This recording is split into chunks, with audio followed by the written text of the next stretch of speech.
It was a slaughter. Wave after wave of soaked, trembling GIs stepped onto that cursed beach, straight into the teeth of German guns. D-Day, the largest invasion in history, was unraveling. The brass had promised bombs would clear the way. They hadn't. Now it was down to men like Private William Stump, shoved behind the seawall while the generals sat safe in warm briefing rooms. If this were to be his last day, he wanted one last smoke. He turned to the soldier beside him and asked for a light. The man turned. Stump saw the stars on his helmet. He froze for a moment, then apologized profusely. "That's all right, son. We're all here for the same reason." Brigadier General Norman Dutch Cota, the oldest man on Omaha Beach, saw the fear in the men's eyes. They wouldn't take the beach like this. Cota stood tall and said, in a voice as calm as stone, "Gentlemen, we are being killed on the beaches. Let us go inland and be killed." This was D-Day, June 6, 1944. USS Texas and Arkansas opened up at 5:50 a.m., their main batteries thundering across the Norman coast into the sands of Omaha Beach. 14-inch and 12-inch shells, 700 rounds from each ship, should have pulverized every German position. It should have stunned every defender into submission, but it didn't. 10 minutes later, 480 B-24 Liberators droned through the overcast sky. But the bombardiers couldn't see their targets through the clouds. New orders crackled through their headsets. "Hold your payload an extra 5 to 30 seconds. Better to miss than hit the landing craft now, only 400 yards from shore." 1,300 tons of high explosives tumbled uselessly into empty fields behind German lines. The naval guns fell silent at 6:25 a.m., 6 minutes to H hour. Company A, 116th Infantry Regiment, 29th Division, rode the 4-foot swells toward the Dog Green sector. The Bedford Boys, 31 men from one small Virginia town, got ready for the landing. In separate landing craft, twin brothers Ray and Roy Stevens prepared for what was coming. Ray had tried to shake his brother's hand before boarding. Roy waved him off, thinking, "I'll do so on the beach." At 6:31 a.m., the ramps dropped. A storm of MG-42's fire opened up from WN-71, WN-72, and WN-73, the German strongpoints dominating the Vierville draw. The landing craft had grounded on sandbars 50 yards out. Men stepped into neck-deep water. Some of the more equipment-laden soldiers went under and never came up. Machine gun fire lashed the water into foam. Artillery bracketed the boats. Men pushed wounded comrades toward shore, leaving trails of blood in the surf. Company A was lost in the water. In 15 minutes, 150 men were reduced to a few routing survivors. Snipers on the bluffs targeted officers and NCOs first. The few who reached the sand found 300 yards of open beach ahead. No cover, no concealment. They pressed themselves into the wet sand as rounds cracked overhead. The DD tanks, the duplex drive Shermans that were supposed to swim ashore, never made it. Launched too far out in seas too rough, 30 of 32 assigned to Dog Green went straight to the bottom. The 2 survivors were immediately bracketed by anti-tank guns. 14 tanks burned on the beach within minutes. Half of the engineers tasked with blowing gaps through the beach obstacles became casualties before they could arm their charges. Wounded infantrymen huddled behind the very obstacles marked for demolition. Lieutenant Colonel Herbert Hicks Jr. would complain, the Air Corps might just as well have stayed home in bed for all the good that their bombing concentration did. Things were spiraling fast at Omaha. The Bedford Boys were gone. The landing craft LCVP-71 bucked through the swells at 7:25 a.m., carrying Brigadier General Norman Dutch Cota and his staff, the self-dubbed Bastard Brigade, toward the WWII sector, just east of the Vierville Draw. The 51-year-old general, the oldest man landing that day, had seen this coming. Yesterday, aboard the USS Charles Carroll, he'd warned his men, confusion and chaos are inherent in the very nature of the operation. We must improvise, carry on, not lose our heads. The boat lurched. A mined pole loomed ahead.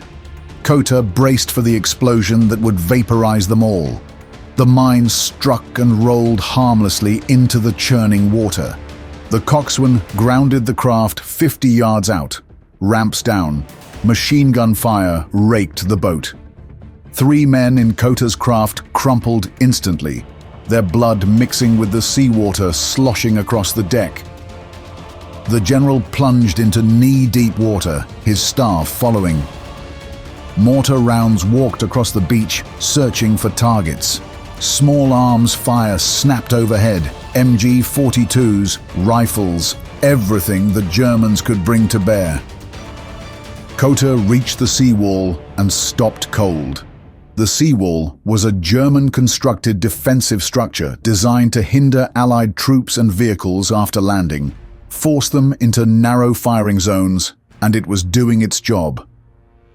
What he saw confirmed his worst predictions. Hundreds of soldiers huddled against the 4-foot barrier, paralyzed. The official after-action report would describe them as inert, leaderless, and almost incapable of action. Many of their weapons were jammed with sand and seawater. Officers and sergeants lay in the surf behind them, taken out by German snipers. The survivors pressed themselves against the concrete, flinching as mortar rounds walked closer. A shell exploded nearby. Shrapnel the size of a shovel blade tore through the man next to Cota, spraying blood across the seawall. It was an extremely rare sight to witness a general storming the enemy lines along with the rest of the foot soldiers. Most of the men didn't realize Cota was a general until they took a second to look closer. Amid the brutality, Private William Stump craved a cigarette. He turned to the soldier beside him. "Got a light?" The soldier turned, stars on his helmet. Stump's throat went dry. "Sorry, sir. That's okay, son. We're all here for the same reason." Generals didn't usually join the battlefront, not for lack of courage, but because they were responsible for the decisions of entire divisions, and losing them was too risky. But Cota believed a general should share risk with his men, especially on this insane, once-in-history operation. Cota had the years to understand the stake. He was part of the West Point class of 1917, a close friend to Eisenhower himself, and a veteran of North Africa. He knew these men would never leave that beach unless someone acted. The elaborate invasion plan was worthless. The naval bombardment had failed. The air support had failed. The tanks had failed. Only leadership remained. Cota made his choice. He stood up. He was not crawling or crouching, and he was walking upright along the beach as if he were out on a picnic. He found Colonel Max Schneider's 5th Ranger Battalion pinned at the seawall and asked, "What outfit is this?" They were the 5th Rangers. Cota pressed the officer, "Well, God damn it, if you are Rangers, then get up there and lead the way." With his pride wounded, the captain responded, "Hey, bud. This is my outfit. I'll take care of it." To any other general, that answer would mean court-martial. But Cota had found what he was looking for, an officer with something to prove and ready to fight. The Rangers started moving. Cota continued to shape the battlefield to his vision, like any other general, but from the very front line. He found a position with good fields of fire and placed a soldier with a Browning automatic rifle there to provide cover. He ordered another man forward with a Bangalore torpedo. The soldier crawled past the seawall, shoved the pipe charge under the double-apron barbed wire blocking access to the bluffs, and scrambled back. The explosion tore a gap. A young soldier charged through. MG-42 fire caught him instantly. He writhed in the wire, screaming for a medic and his mother until his voice faded to silence. The other men froze in fear. The oldest man knew this was the moment. He rose and sprinted through the gap. The men followed. A mortar round detonated close enough to lift Cota off his feet and hurl him up the bluff.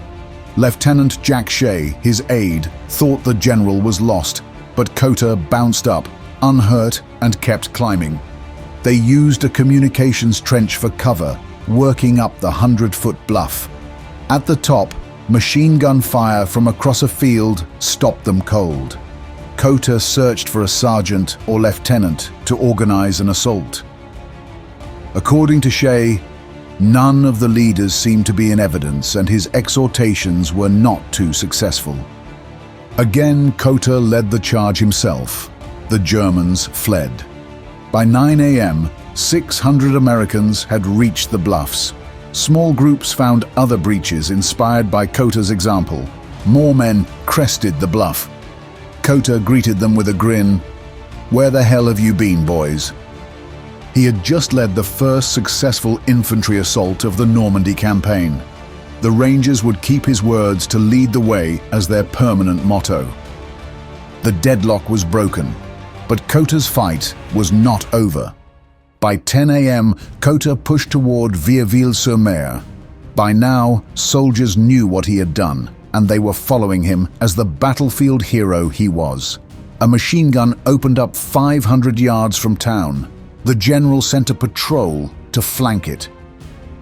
The Germans retreated. At noon, no vehicles had come up from the beach. The D1 draw, the most vital exit off Omaha, remained blocked. Cota took 5 men back down toward the shore to investigate. Germans fired from a cavern. Lieutenant Shea noted, "A dozen rounds of carbine and pistol fire sufficed to bring 5 Germans down." Mines blocked the path. Cota grabbed a German prisoner and made him lead the patrol through the minefield, Americans carefully matching his footsteps. They passed more than 30 fallen men from the 29th Division sprawled along the bluff trail. The problem became clear. A massive concrete anti-tank wall blocked the road. Engineers said they lacked explosives. Cota spotted a bulldozer tank loaded with TNT. He yelled in frustration, "Hasn't anyone got guts enough to drive it down?" A young soldier stepped forward. Cota slapped his back. "That's the stuff." The wall came down in a blast of concrete and smoke. By 4 p.m., the Vieilleville draw was open. Vehicles, supplies, and reinforcements poured through. By day's end, 34,000 men had landed on Omaha Beach. The cost, 2,400 lost, wounded, or missing. Among them were 20 of the Bedford Boys, the heaviest loss any American town would suffer in a single day. Ray Stevens never got that handshake from his brother. The invasion plan had failed spectacularly, but one general's refusal to accept defeat had turned catastrophe into victory.